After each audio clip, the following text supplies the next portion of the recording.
Les chroniques d'outre-temps.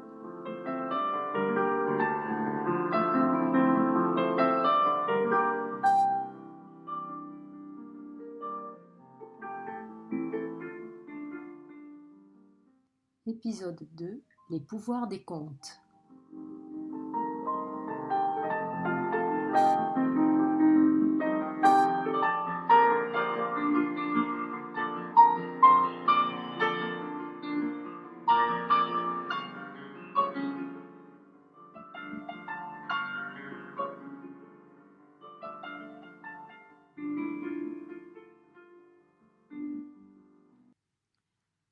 Plus que tout autre récit, le conte appartient à l'outre-temps.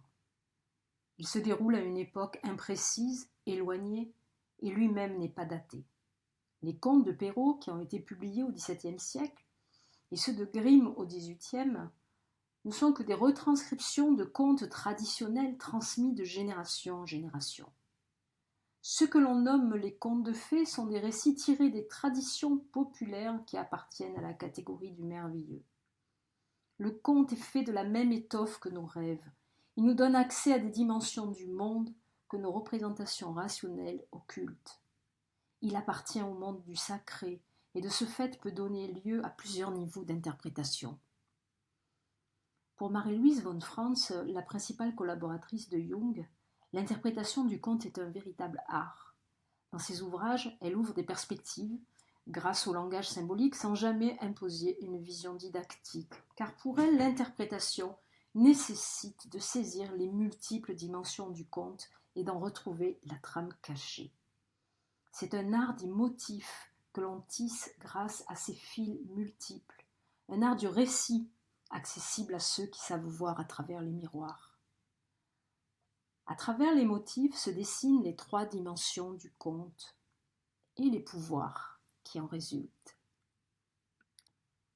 La première dimension, la plus accessible, est celle du psychisme dans ses aspects analytiques et émotionnels. La deuxième dimension est la dimension symbolique. Et la dernière, la dimension initiatique qui donne accès à la trame cachée du conte et à ses enseignements secrets. Le niveau psychique, le plus accessible, nous touche émotionnellement, provoquant chez nous des affects. Ce niveau est également celui du jugement, de l'analyse rationnelle, car le conte propose dans ces dimensions des enseignements existentiels. Certains sont pragmatiques, mettant l'accent sur ce qu'il convient de faire selon les situations. Ce pragmatisme, lui, est imbriqué dans une morale distinguant le bien du mal. Puis se dessinent en filigrane les principes, les lois qui garantissent l'harmonie cosmique, l'équilibre entre l'individu et l'univers. Les enseignements existentiels sont parfois explicités dans la morale. La plupart du temps, ils déroulent du bon sens. Ainsi, dans La Belle au bois dormant, l'erreur du roi, qui n'invite pas toutes les fées à la naissance de sa fille, nous rappelle que de ne pas tenir compte des personnages de pouvoir peut être extrêmement dangereux. Ne pas écouter les conseils de prudence de ceux qui sont plus avertis et plus informés conduit le petit chaperon rouge à la gueule du loup. Ce bon sens rationnel se conjugue aux émotions que nous ressentons en écoutant un conte. Inquiétude, colère, agacement, soulagement, joie, tristesse, le panel des émotions ressenties est large. À ce niveau, il s'opère une véritable catharsis, nous libérant de nos peurs les plus profondes. La catharsis est un processus en œuvre qui, dans un récit, par l'identification au personnage, par la résolution des problèmes, nous permet d'évacuer des angoisses intenses et souvent primitives. Les peurs de dévoration, peur d'abandon, peur d'effacement, peur de la transgression sont vécues par l'intermédiaire du petit chaperon rouge, du petit poucet, de la Belle au bois dormant, de Peau d'âne. Cette fonction cathartique du conte est la raison pour laquelle les contes sont racontés aux enfants malgré leur violence et leur cruauté. Chez l'adulte, ces peurs fondamentales sont toujours présentes, et l'effet cathartique, qui est peut-être plus inconscient, est tout aussi efficace. Dans le travail thérapeutique avec le conte, il apparaît clairement que quand on s'accroche à une peur, car elle a été pour nous une condition de survie, une résistance se met en place. Le discours que nous élaborons sur le conte devient révélateur de notre façon de recevoir, d'intégrer émotionnellement. Les jugements sur les personnages vont souvent être cassants et sans nuance. Avec les contes s'opère un véritable travail thérapeutique. Le travail thérapeutique, comme l'a démontré Clarissa Pinkola Estés dans Femme qui court avec les loups, commence dès l'écoute réceptive du conte. Il y a 2 ans, dans une formation atelier basée sur 4 contes, Le Petit Chaperon Rouge, Le Petit Poucet, La Belle au Bois dormant et Cendrillon, les participantes qui étaient en quête d'enseignement traditionnel ont vite constaté que le pouvoir des contes ne se réduisait pas à des leçons de vie et à l'exposé de modèles comportementaux. Des effets psychologiques puissants ont été ressentis avec plus ou moins de force selon les personnes. Avec le conte, la psyché instinctive se réveille, et cela dépasse la dimension psychique liée à l'interprétation psychologique, qui, elle, s'appuie à la fois sur les émotions et leur analyse. Cela dépasse cette dimension et questionne sur les effets profonds du conte.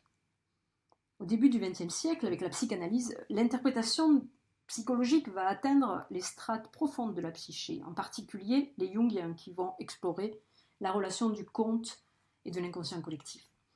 Les interprétations psychanalytiques ont ainsi conduit à une approche innovante des contes, mais la psychanalyse a montré qu'il existait des actes manqués et que l'inconscient avait souvent le dernier mot. Avec les Freudiens, les contes, comme les rêves, sont l'expression de cet inconscient, qui, pour eux, est structuré par Eros et Thanatos, le principe de vie et le principe de mort. Le premier ouvrage qui a fait date, La psychanalyse des contes de fées, publié dans les années 70 par Bruno Bettelheim, a eu un succès considérable en révélant le sens sexuel et parfois choquant de ces innocents récits. L'interprétation psychanalytique révèle bien les sens cachés. Grâce à la fonction symbolique pour les Freudiens, les messages implicites sont révélés. Dans La Belle au Bois dormant, le fuseau, la blessure représentent la perte de la virginité par analogie phallique. Même si cette vision peut sembler étroite et obsessionnelle, elle est néanmoins une ouverture vers la dimension symbolique, qui est la deuxième dimension du conte. Les Jungiens, eux, vont aller plus loin et aborder la dimension symbolique dans sa perspective archétypale. Ils vont faire émerger le concept de mémoire archétypale, d'inconscient collectif, ouvrant la voie des psychologies transpersonnelles. Les contes, avec Marie-Louise von Franz, vont devenir le territoire des archétypes et permettre des voyages symboliques dans l'inconscient collectif. Grâce à eux, la dimension symbolique va devenir une clé de la spécificité des contes. Elle révèle quelque chose de caché et même de sacré. Le sacré est généralement défini par opposition au profane et réciproquement, et si l'on veut sortir de la tautologie, le sacré doit être exploré dans son expression propre. Le sacré est une expérience que l'on retrouve dans les contes. À partir de ces expressions, ces manifestations, on peut poser que le sacré, c'est le lieu du contact avec la réalité invisible et supérieure, qui, dans les contes, se fait par la beauté, par l'intervention d'animaux magiques, par la quête, la solitude et la connaissance, car dans le conte, c'est par le symbole qu'émerge le plan du sacré. Cela s'opère comme un flash, une révélation, une évidence soudaine. C'est ainsi que parfois le lumineux, un des territoires de l'outre-monde, se manifeste. La dimension symbolique est inséparable dans les contes de la manifestation de cet outre-monde. Monde des fées, des animaux qui parlent, des nains chercheurs d'or, des ogres terrifiants, des objets magiques, des forêts merveilleuses et des palais en cristal. Les fées vivent dans ce monde. Elles sont d'ailleurs celles qui définissent le merveilleux dans les contes. Les fées qui nous viennent de la tradition celtique sont des entités féminines qui possèdent de grands pouvoirs. Elles sont les héritières attestées des déesses anciennes. Dans La Belle au Bois dormant, le non-respect de la fée est une violation de la loi sacrée. Cette transgression va bloquer le cycle du vivant et des lois ontologiques. Le fuseau qui permet de dérouler le fil du temps devient un objet maléfique. Le fuseau lié à la symbolique de la destinée renvoie au tissage, au parc et aux autres personnifications de la trame de la vie humaine. Pour accéder à la dimension symbolique, connaissance et conscience s'entremêlent. Les multiples niveaux d'interprétation du fuseau s'entremêlent aussi. Le motif de l'entremêlement règne en maître dans ce monde de la Belle au bois dormant. Avec l'entremêlement de la forêt d'épines, troisième symbole fort de ce conte, c'est une forêt qui se forme pour protéger le royaume endormi. Ce renversement du piquant meurtrissant avec le fuseau, du piquant protecteur avec les épines, attire l'attention à double titre. Le fuseau devient épine et les épines deviennent fuseau. Cette forêt joue un rôle essentiel dans les dispositifs initiatiques décrits dans ce conte. La symbolique est le langage des processus initiatiques. L'initiation est une renaissance qui vient conclure un cheminement avec des obstacles à franchir, une quête qui se termine par la découverte de ce que Jung appelle le soi, notre vraie nature. La dimension initiatique est présente dans tous les contes. S'il est rare de trouver un conte avec un parcours initiatique complet, chaque récit nous présente au moins un segment ou un enseignement préparatoire. Dans les contes les plus connus, 3 présentent une initiation complète. Vassilissa, la jeune fille sans main et Cendrillon. Certains contes sont des contes d'avertissement comme Blanche-Neige ou La Belle au bois dormant. D'autres parlent de la façon de traiter l'ombre, le mal, quand on y est confronté, comme Le Petit Chaperon rouge et Barbe bleue. Le processus initiatique classique se déroule en 3 étapes. Le retour à soi et le travail de l'ombre, première étape. La purification et l'entrée dans la lumière, deuxième étape.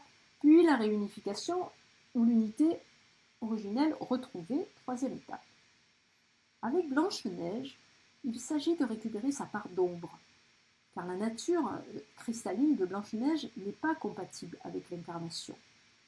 C'est un enseignement initiatique de mise en garde pour éviter la mort de l'âme. Dans La Belle au bois dormant, c'est le retour à soi qui est décrit. La forêt d'épines est une matrice, un athanor, où s'opère la préparation à cette transformation. Pour être préparé, l'empreinte familiale doit être éliminée. L'initiation est un phénomène transpersonnel qui dépasse la dimension psychologique, qui ne peut guérir les blessures et les traumatismes existentiels. Ainsi, pour rencontrer le prince, le désir qui conduira à l'unité, il conviendra de se libérer de l'héritage familial toxique. Dans ce conte, pour éviter la malédiction mortelle de l'élément qui incarne le symptôme, la jeune princesse, tout le royaume passera par l'épreuve de la non-vie pendant 100 ans. C'est métaphoriquement l'ensemble de l'être qui passe par cet endormissement. Ce temps est un temps de purification qui introduit à l'œuvre au blanc, au moment de l'ouverture de la forêt. Puis, l'union se fait avec l'entrée du prince dans la forêt, ce qui correspond alchimiquement à l'œuvre rouge. La dimension initiatique est la dimension cachée du conte. Elle apparaît quand on dévoile la dimension symbolique et elle ouvre sur la dimension spirituelle. Car l'initiatique est une voie d'incarnation en rapport avec les forces, les autres et notre soi. L'initiatique agit sur l'âme par l'intermédiaire du corps. Le spirituel, lui, est lié à l'esprit. Dans les contes, cette dimension est représentée généralement par les oiseaux. Les enseignements spirituels vont décrire des chemins d'élévation et des modes d'emploi pour s'allier avec l'esprit. Ce contact avec la présence provoque un élargissement de l'âme, une connexion avec le tout. En Occident, ce chemin peut être décrit par le ternaire connaissance, conscience et amour. Et dans les contes, ces 3 éléments sont présents. Le Petit Poucet nous parle surtout de connaissance et d'amour. Dans La Belle au bois dormant, l'absence de connaissance et de conscience provoque la catastrophe, et seul l'amour est source de salut. Quant à Cendrillon, cela raconte comment la connaissance, la conscience et l'amour mènent inexorablement à l'apothéose de l'âme. La spiritualité des contes s'ancre dans le processus initiatique. L'initiation y étant une traversée vers l'esprit, vers la lumière, dans le respect du mystère.